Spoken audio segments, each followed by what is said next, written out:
Graças a paz, irmãos, boa noite. Convidar você a ir para o Evangelho de João, São João capítulo 5.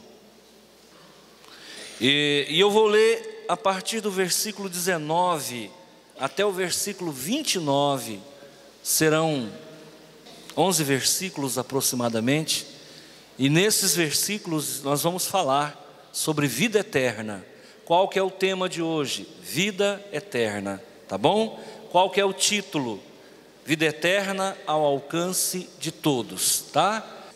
Então lhes falou Jesus: em verdade, vos digo que o Filho nada pode fazer de si mesmo, senão somente aquilo que vir fazer o Pai, porque tudo o que este fizer, o Filho também semelhantemente o faz.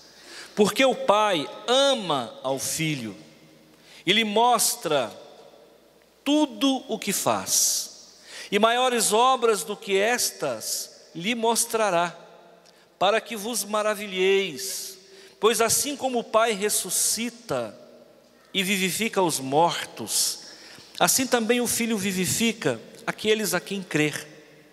E o Pai a ninguém julga, mas ao Filho confiou todo o julgamento, a fim de que todos honrem o Filho do modo porque honram o Pai. Quem não honra o Filho, não honra o Pai que o enviou. Em verdade vos digo, quem ouve a minha palavra e crê naquele que me enviou, tem a vida eterna, não entra em juízo, mas passou da morte para a vida. Em verdade vos digo que vem a hora, e já chegou, em que os mortos ouvirão a voz do Filho de Deus, e os que a ouvirem viverão. Porque assim como o Pai tem a vida em si mesmo, também concedeu ao Filho ter vida em si mesmo, e lhe deu autoridade para julgar, porque é o Filho do homem. Não vos maravilheis disto, porque vem a hora em que todos os que se acham nos túmulos ouvirão a sua voz e sairão. Os que tiverem feito o bem, para a ressurreição da vida, e os que tiverem praticado o mal, para a ressurreição do juízo. Eu quero que você leia comigo apenas o versículo 24, mas eu quero que você internaliza essa verdade, introjeta dentro do seu entendimento, dentro da sua psique, o que está falando aqui o evangelista João. Vamos comigo? Em verdade vos digo, quem ouve a minha palavra e crê naquele que me enviou, tem a vida eterna. Não entra em juízo, mas passou da morte para a vida. Esse tema, vida eterna, te incomoda? Será que eu sou tão diferente assim das pessoas? Porque desde criança esse tema muito me incomodou. Desde criança, vida eterna é um negócio que mexe comigo. E eu não sei como que você elabora essa questão de vida eterna. A palavra vida eterna e a vida eterna após a morte, principalmente, mexe com você? Se você morrer agora, o que vai acontecer? Acaba tudo? Se você morrer agora, você vai entrar num estado de inconsciência?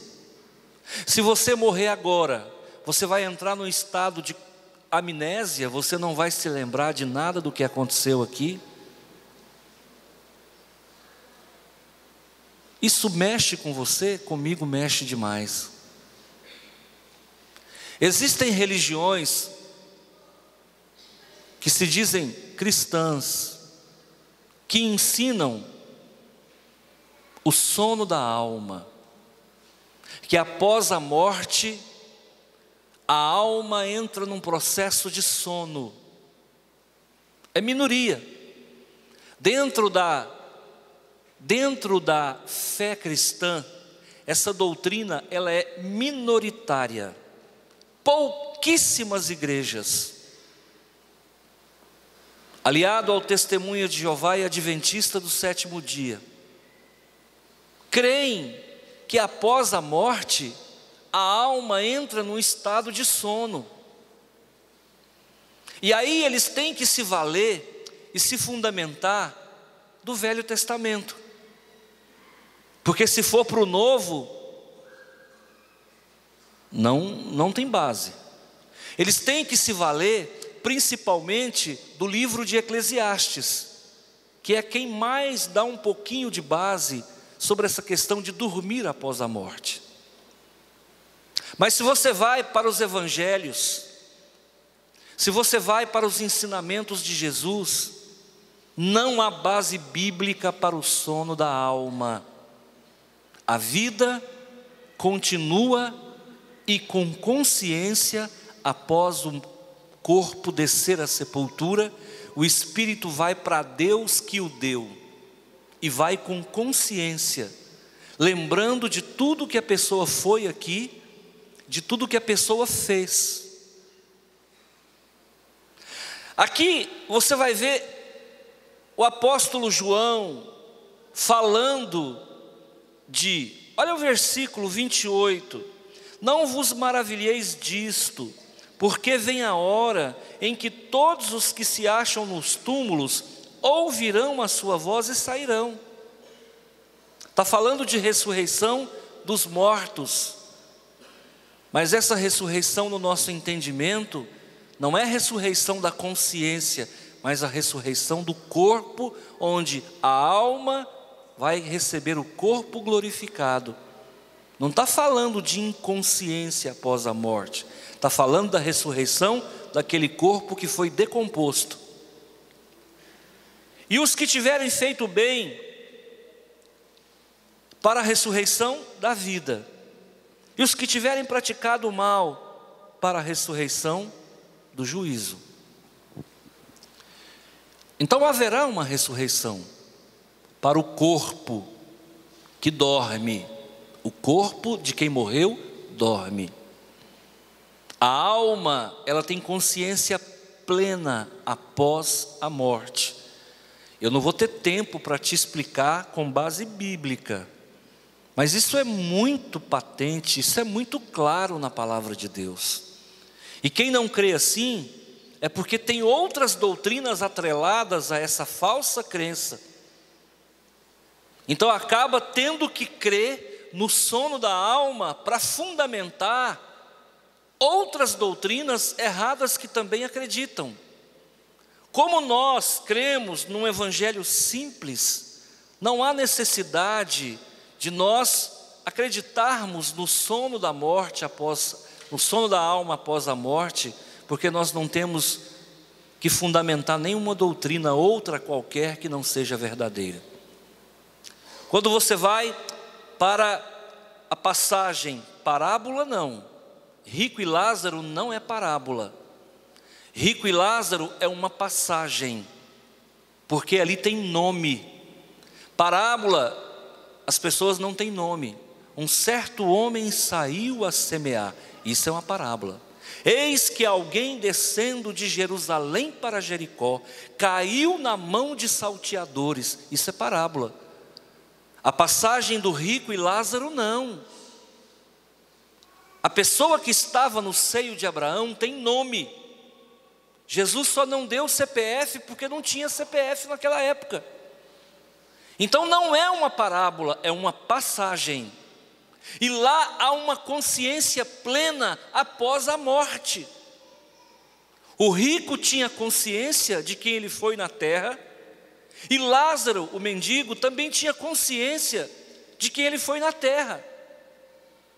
Se aqui fala que a pessoa vai ressuscitar o corpo para juízo ou para a vida eterna, tem que haver uma consciência após a morte e não pode ter amnésia.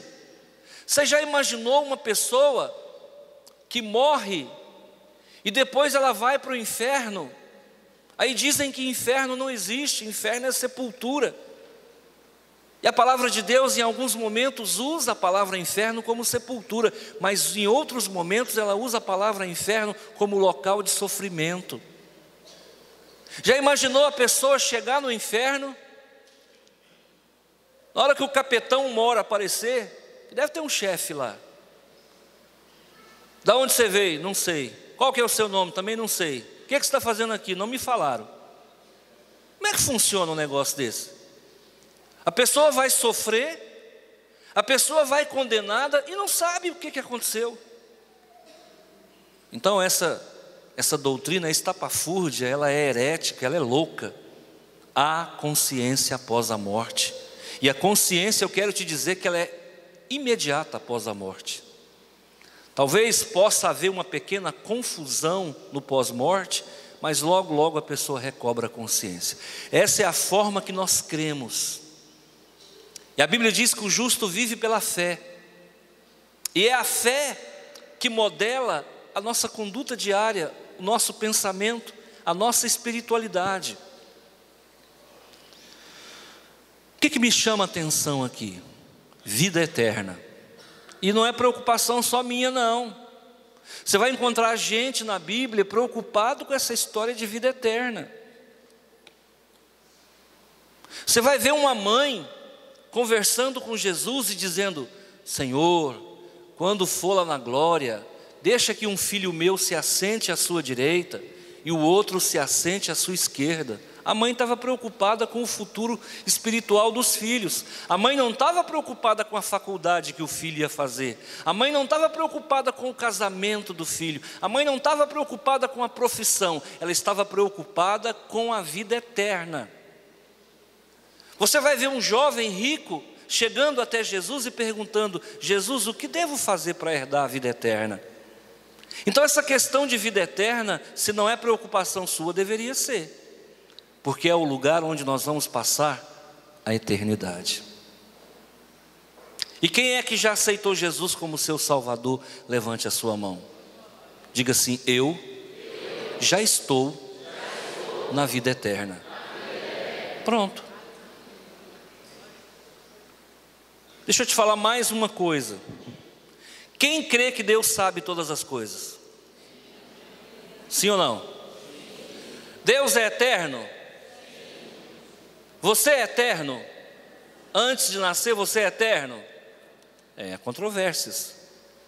Porque se Deus sabe todas as coisas, Ele sabe que você ia existir algum dia. Sim ou não? Então você já era eterno na mente dEle.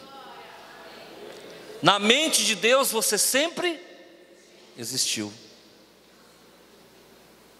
Isso te torna eterno junto com o Pai. Agora, por que tem que acabar? Por que após a morte tem que ceifar, tem que acabar com tudo? Isso é contraproducente, é contra a palavra de Deus. Agora, quando nós nascemos biologicamente, não há vida espiritual em nós. Não há. Quando você nasce biologicamente, há um escrito de dívida contra você. Porque nós fazemos parte de uma linhagem. E a linhagem da qual nós fazemos parte é a linhagem de Adão. Adão, Adamá, significa terra. E o primeiro homem do qual descendemos foi um homem que desobedeceu a Deus. Aí você fala: pastor, o que eu tenho a ver com esse homem que eu não conheço? Tudo bem, tudo bem. Os seus olhos, que cor que é? Quem tem olhos verdes aí, levanta a mão. Aqui não tem olho verde, tem ali, olhos verdes. Quem te deu esses olhos verdes? Não são seus. Quem tem pele bem clarinha, levanta a mão aí. Quem te deu a sua pele bem clarinha? Fala aí.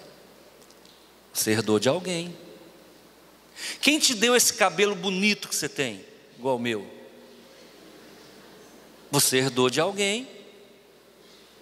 o seu jeito de andar. Eu conheci uma família que todo mundo andava assim, ó. Não arruma casamento não, irmão.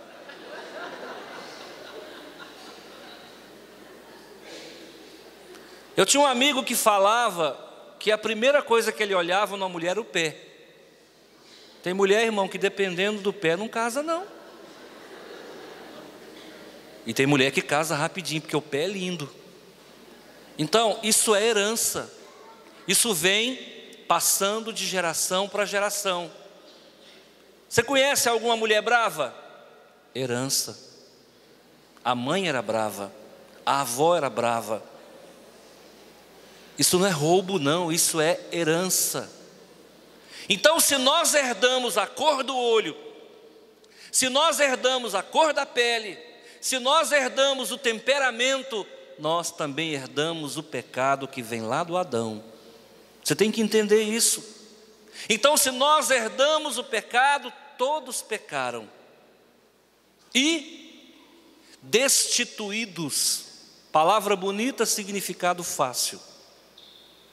Destituídos estão da glória de Deus. Todos nós nascemos pecadores. Isso não é uma teologia agostiniana, não. Não foi Santo Agostinho que inventou isso, não. Isso está na Bíblia.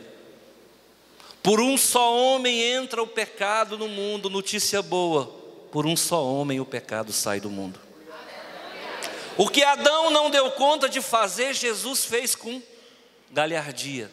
O que o Adão não conseguiu fazer, Jesus fez pleno, perfeito. Jesus é o segundo Adão. Quando a gente diz que Jesus é o segundo Adão, isso é uma teologia medieval. Isso, a gente chega a esse conceito, não é à toa não. Alguém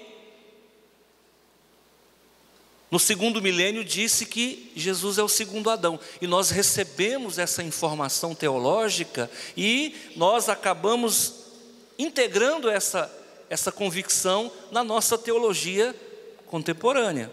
Então, houve alguém que resolveu pagar a sua dívida. Ah, mas eu nasci morto. Biologicamente eu estou morto. Aliás, espiritualmente eu estou morto. Eu tenho vida biológica, meu coração bate, o meu sangue corre, os meus neurônios funcionam, as minhas células se multiplicam. Biologicamente eu estou 10.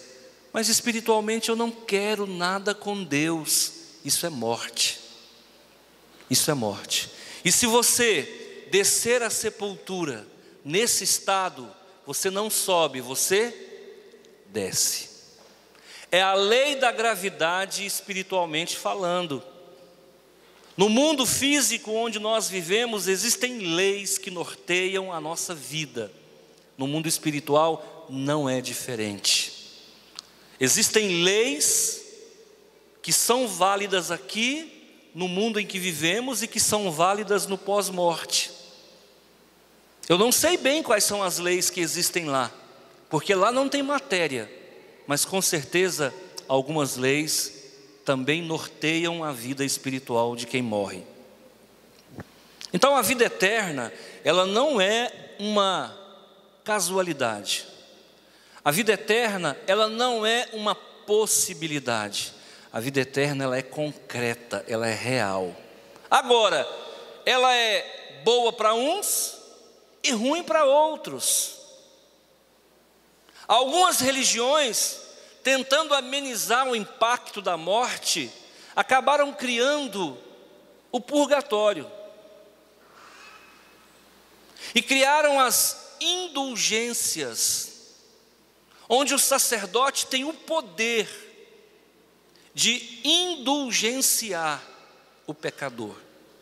Então a pessoa chega, comete um pecado, ela chega, ela confessa o seu pecado ao sacerdote, o sacerdote passa para ela uma penitência.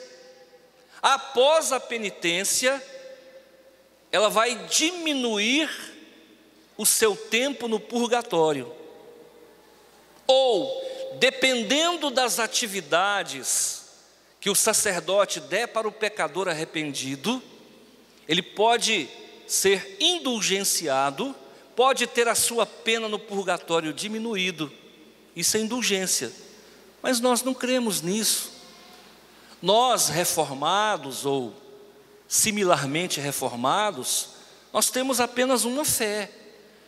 Morreu, vai estar com Deus ou vai estar com o diabo. Então, a nossa fé, ela é mais fácil, porque ela não tem meandros. A nossa fé não tem compartimento. A nossa fé é: você morreu, ou você vai para Deus, ou você vai para o sofrimento. E agora? O que fazer? Pastor, mas e o purgatório? Não tem base, irmão. É fraco. Dentro dessa Bíblia de 66 livros, não tem base. Eu até queria que tivesse um purgatório. Eu até queria. Porque eu acho que tem pessoas que, até no meu entendimento, poderia ter uma segunda chance. Mas a Bíblia, pelo menos a Bíblia que eu tenho na mão, não dá base para isso. E você vai ter que decidir agora. Você vai ter que decidir agora para onde você quer ir. Você tem o direito de escolha. Quando eu era pequenininho, me ensinaram que existia duas portas. Uma porta larga, que conduzia à perdição, e uma porta estreita, que conduzia à salvação. Quem já ouviu isso? Isso é bíblico. E agora, para onde você, qual porta que você vai entrar? Essa porta estreita, que é a porta da salvação, é a porta que você entra e encontra pastagem. É a porta onde o pecado não tem o direito de entrar. É a porta que, para você entrar, você tem que ser purificado pela palavra, você tem que ser purificado pela verdade, você tem que ser purificado pelo sangue de Jesus. E aí? Decide agora para onde você quer ir. Está bom do jeito que está? Não está bom do jeito que está. Não está bom do jeito que está. Você sofre por causa da sua família, você sofre por conta de enfermidade, você sofre por conta de desprezo, de solidão, você tem problemas de depressão, de vez em quando você quer morrer. Não vem dizer para mim que essa vida é boa, não. E tem gente que chega ao disparate de dizer que o inferno é aqui. Eu até acho que aqui tem momentos infernais, mas aqui também tem momentos de paraíso na nossa vida. O inferno não é aqui. A Bíblia diz que lá no inferno há prantos e ranger de dente. A Bíblia fala que o inferno é um local de tormento. E a Bíblia fala que o inferno foi feito para o diabo e os seus anjos. E a Bíblia fala que o inferno tem porta. E a Bíblia fala que Jesus tem a chave do inferno. E hoje é dia de saquear o inferno. Hoje é dia de salvação.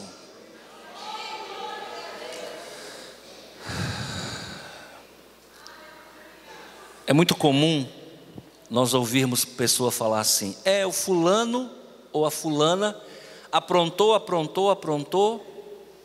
agora virou crente. Agora virou crente. Quem já ouviu isso? Se não é que você já não falou isso. Eu fui macumbeiro, virei crente. O fulano comprava e não pagava, agora virou crente. A fulana prostituía, tomava marido dos outros, agora virou crente. O Beltrano usava cocaína, crack, tudo quanto é tipo de droga, usou, agora virou crente. Que coisa, né, irmãos? O ladrão da cruz, vamos para a Bíblia agora. O ladrão da cruz, tinha 2 ladrões, sim ou não? 2 ladrões. O ladrão da cruz, no momento da morte, ou um pouco antes dela, ele reconhece a capacidade de salvar na pessoa de Jesus. E ele se arrepende. Não tem salvação para quem não se arrepende. Você já viu esses cantores que são do mundo e aí agora virou evangélico? Se não tiver arrependimento, não tem conversão. Tem que nascer de novo. Pastor, como é que eu nasço de novo? Simples, 2 palavras. Eu estou no texto, versículo 24. Em verdade vos digo, quem ouve a minha palavra e crê naquele que me enviou, tem a vida eterna. Ouvir e, tem até uma igreja, ouvir e crer. É filão. Tem gente que é marqueteiro. Está na Bíblia. Mas eu tenho uma notícia ruim para você. A igreja Deus e Amor não salva. A igreja Só o Senhor é Deus não salva. A casa de oração não salva. A batista não salva. A católica não salva. O protestantismo não salva. Quem salva é Jesus. Ele salva. Prova para mim, provo para você. Olha aqui. Pois assim como o Pai ressuscita, o Filho vivifica os mortos. Que mortos que é? Eu e você que estávamos mortos. A gente não queria as coisas de Deus. A gente não queria ir para a igreja. Eu queria ir para o centro, para o Saravá, para o Terecô.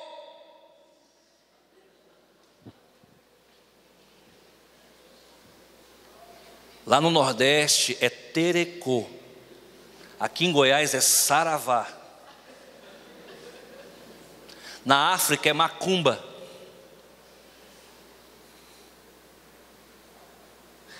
Teologicamente é baixo espiritismo, satanismo, voodoo, bruxaria, magia negra, ciprianismo, mediunismo, demonismo.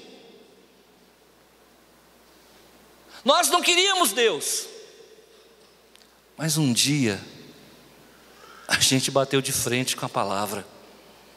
E quando a gente bate de frente com a palavra, você tem 2 opções: ou deixa ela fazer parte da sua vida, ou resiste. Eu resisti muito tempo. E quando a gente resiste o chamado de Deus para a vida eterna, o Senhor então começa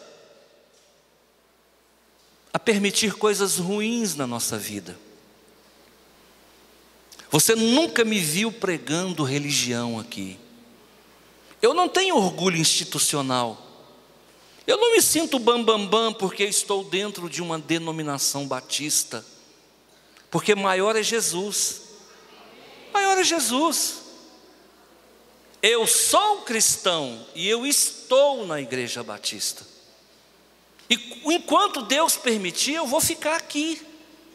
Porque aqui é o lugar que Deus me colocou. Lembra que eu falei que eu começo a minha oração? Senhor, aqui estou no lugar onde o Senhor me colocou. É importante você saber que quem trouxe você para essa igreja não foi a pregação que eu faço, não foi o seu vizinho, não foi o seu colega, foi Deus que trouxe você para cá. Por quê? Porque aqui você entra pesado e você sai limpo, aspirado. Aqui você entra, às vezes não muito bem, e sai limpo, leve e solto. Porque a palavra tem o poder de limpar. Jesus disse aos discípulos: vocês não precisam ser purificados, vocês já estão purificados pela palavra que eu vos prego. Você sabe como é que fica um homem depois de um culto desse?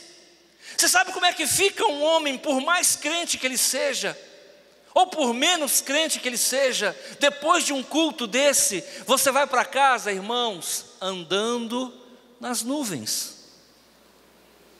Enquanto eu estou pregando, Deus está curando. A gente não vê. Você já imaginou se Deus abrisse a nossa visão espiritual?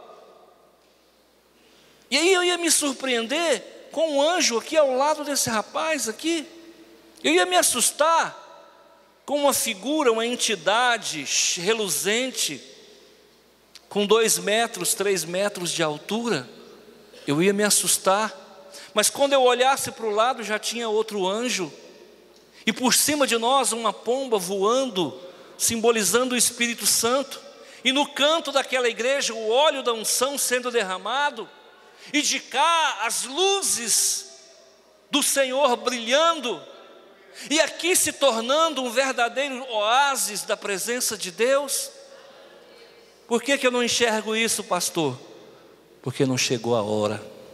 Haverá um tempo em que tudo será revelado. Hoje é assim, o que a gente vê, matéria, matéria, matéria, mas haverá um tempo que nós vamos viver fora da matéria. Jesus salva, a palavra salva, a graça é salvadora.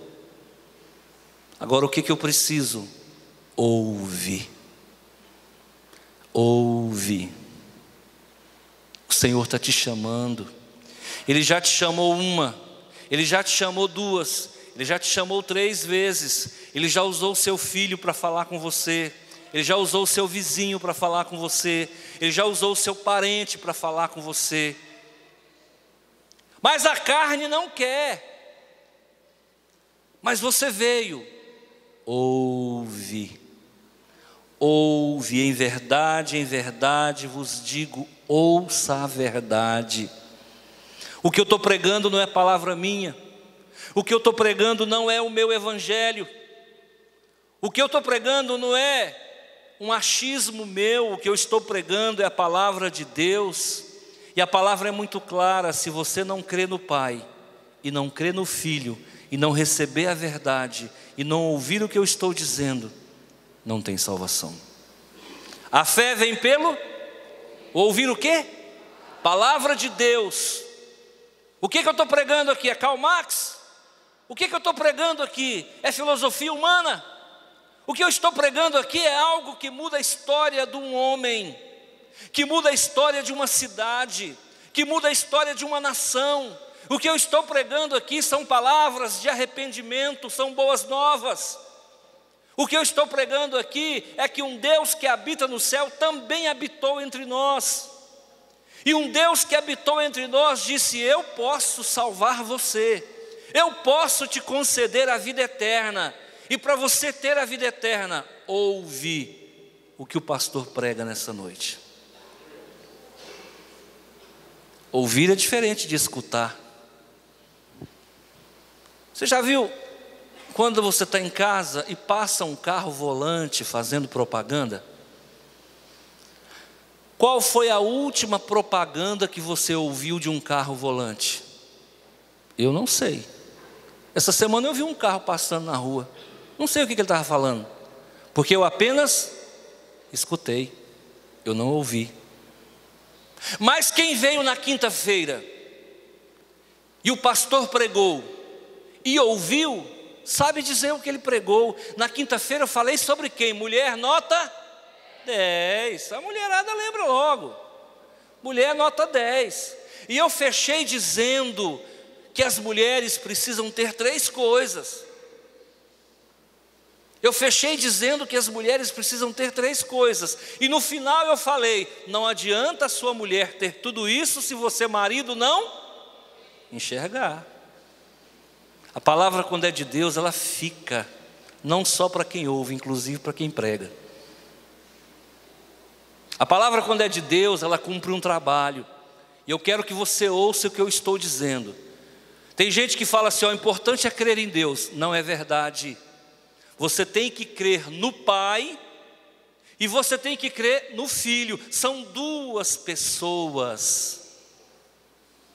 Pai e Filho têm a mesma divindade, mas são pessoas diferentes. Pastor, eu não estou entendendo. Nem eu, irmão, eu não estou aqui para entender, não.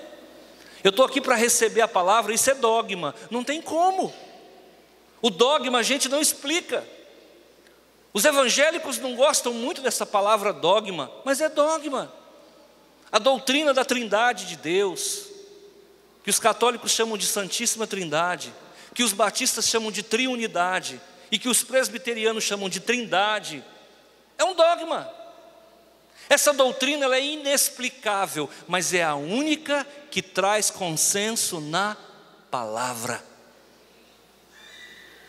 Porque eu posso dizer que Jesus é uma outra pessoa e não é Deus, mas se eu fizer isso, eu estou negando o amor dele, do Pai, porque o Pai só consegue provar para você que Ele te ama, mandando o seu próprio Filho, que tem a sua divindade. Capacidade de perdoar perdão, capacidade de perdoar pecado. Isso é só Jesus, só Deus pode perdoar pecado. O tempo todo Jesus falando eu sou, eu sou, eu sou. O judeu não falava eu sou, porque eu sou é um dos nomes de Jeová. E Jesus o tempo todo faz questão de dizer eu sou. Eu sou é um título de Deus. E Jesus está dizendo, eu sou Deus encarnado, que Lucas chama de Emanuel. Deus conosco. Emanuel é Deus conosco. Isaías capítulo 9, versículo 6, um menino nos nasceu, um filho se nos deu, o governo está sobre os seus ombros, o seu nome será maravilhoso, conselheiro, Deus forte. De que menino Isaías está falando? De Jesus, Emanuel, Deus conosco. Jesus é o Deus forte. E só tem um Deus forte, que subsiste em 3 pessoas, o Pai, o Filho e o Espírito Santo, que agora toca você, onde você está. É isso que faz a diferença, é isso que muda a vida de um homem. E é por isso que uma igreja cresce, porque onde há vida, onde há água do Espírito, há vida, há crescimento, há glória, há cura, há libertação, e a libertação e a cura e a salvação entram na tua vida agora. Agora. Simples, simples. Não tem mistério. Até uma criança consegue crer numa palavra dessa. Eu não preciso fazer malabarismo nenhum com a palavra para tentar provar alguma coisa. Jesus é Deus. Ele é o Filho do homem. Ele é o Messias. Ele é o ungido. Ele é o Cordeiro de Deus que tira o pecado do mundo. Ele é o Verbo. Ele é a palavra. Ele é o próprio Deus. Tem que crer. Eu não estou mandando você acreditar, eu estou mandando você crer. Crer em indicação, crer todo dia. Crer, você crê amanhã do mesmo jeito que você crê hoje. Crer, você saber que isso gera uma metanoia na sua mente. Não se conforma com a sua mente, não se conforma com este século. E é isso que faz a fé, porque a fé, o crer, nos leva a uma vida transformada, a novidade de vida. Quem crê, levanta a mão. Basta crer? Tem que ouvir e tem que crer. São duas coisas. Se eu ouço, mas não creio, a vida eterna não é para mim.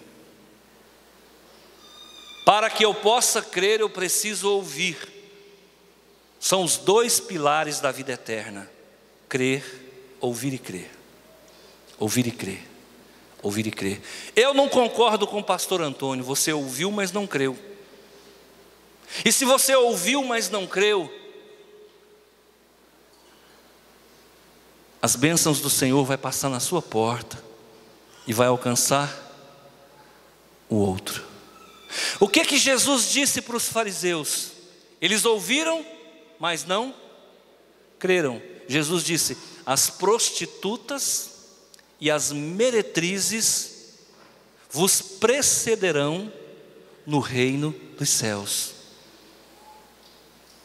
Você não é prostituta, você não é meretriz, e você não quer crer. Mas você não vai crer, e eu vou pregar essa mesma palavra para uma prostituta, por uma meretriz, e ela vai crer, e ela vai te preceder, e ela vai chegar a Deus primeiro do que você.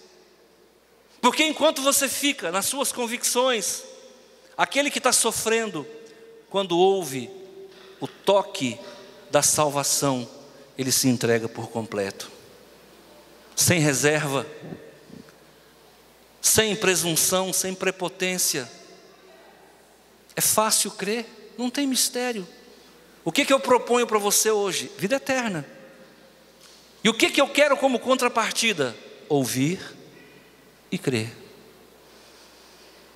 Com que autoridade? Com a autoridade que me foi outorgada quando Jesus disse: ide por todo o mundo e fazei discípulos. Toda a autoridade me foi dada, e eu transfiro para todo aquele que crê. Então é no nome de Jesus que eu falo: recebe o Pai, recebe o Filho, arrependa-te, ouve a verdade e crê, e terás a vida eterna. Amém? Glória a Deus. Você se sente alimentado com essa palavra? A tua vida aqui foi em vão? Você vai voltar para casa com o bolso vazio, com o coração vazio? Você volta para casa só o óleo. Você vai sair daqui pingando óleo, só na unção. Você vai sair daqui pleno do Espírito Santo. Você vai sair daqui transbordando da presença do Senhor. Você vai sair daqui sabendo que a segunda-feira não pode contigo, que a terça-feira não pode contigo, que a quarta, que a quinta, que a sexta, que o sábado não pode, porque Deus é mais na tua vida. E amanhã, quando você chegar no trabalho, o seu patrão vai olhar para você, menina, com todo respeito, e dizer: nossa, você está até mais bonita. Aí você vai dizer para ele: não, eu fiz uma lipo. Eu fiz uma lipo com Jesus. Tudo aquilo que não era bom, Jesus tirou. E o patrão vai ficar tão feliz com a resposta que ele vai dizer: vou te dar 20% de aumento ainda hoje. Recebe.